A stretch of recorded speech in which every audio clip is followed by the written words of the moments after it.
তুমি কি বিশ্বাস করো আল্লাহর এমন একটা গোপন নাম আছে যেটা যদি কেউ মন থেকে পড়ে তাহলে মাত্র 5 মিনিটের মধ্যেই তার দোয়া কবুল হয়ে যায়?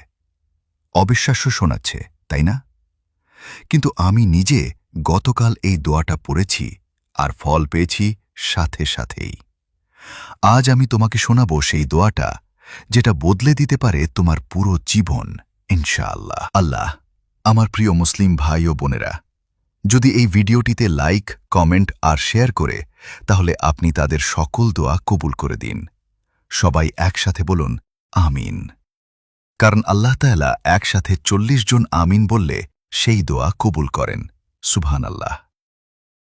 আল্লাহ তাআলা এমন এক গোপন নাম আছে যার মাধ্যমে কোন দোয়া করলে তা কখনো ফিরিয়ে দেওয়া হয় না, যাকে ইসমে আজম বলা হয়, অর্থাৎ আল্লাহর সর্বশ্রেষ্ঠ নাম।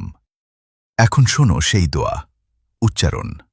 আল্লাহুম্মা ইন্নী আসআলুকা বিসমিকাল আজম। এই দোয়াটি আসরের নামাজের পর 11 বার পড়ো।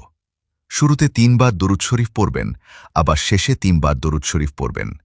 তারপর মন থেকে নিজের ইচ্ছাটা বলবে আল্লাহর কাছে। বিশ্বাস রাখো, আল্লাহ শুনছেন। তিনি হয়তো দেরি করেন, কিন্তু ফিরিয়ে দেন না। এক সাহাবী একদিন রাসূলুল্লাহ সাল্লাল্লাহু আলাইহি ওয়াসাল্লামকে জিজ্ঞেস করলেন, ইয়া রাসূলুল্লাহ, এমন কোনো নাম আছে কি যেটা পড়লে আল্লাহ তাআলা সাথে সাথে আমাদের দোয়া কবুল করে ফেলবেন? রাসূলুল্লাহ বললেন, হ্যাঁ, যিনি আল্লাহকে তার সর্বশ্রেষ্ঠ নামে ইসমে আজম দ্বারা ডাকেন, আল্লাহ তার দোয়া কখনোই ফিরিয়ে দেন না। আমি তোমাদের সত্যি কথা বলি, আমার জীবনে কয়েকদিন যাবৎ খুব কঠিন সময় কাটছিল। হাতে কোনো টাকা ছিল না, কাজও ছিল না। এক রাতে ইউটিউবে এই দোয়াটা শুনে মন থেকে পড়েছিলাম, আল্লাহুম্মা ইন্নী আসআলুকা বিসমিকাল আজম।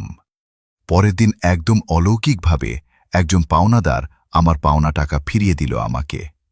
আমি তখনই বুঝে গেলাম এই দোয়াটা ইসমে আজম নামের বরকতেই কবুল হয়েছে। ভাই ও বোনেরা, আজ থেকেই শুরু করো এই দোয়াটা পড়া। বিশ্বাস রাখো, আল্লাহ তাআলা তোমার মনের আশা পূর্ণ করবেন ইনশাআল্লাহ। তুমি যদি সত্যি ফল পাও তাহলে এই ভিডিওটিতে কমেন্ট করো আলহামদুলিল্লাহ, যাতে অন্যরাও অনুপ্রাণিত হয়। চলো সবাই একসাথে বলি, ইয়া আল্লাহ, আমাদের সকল দোয়া আপনি কবুল করুন।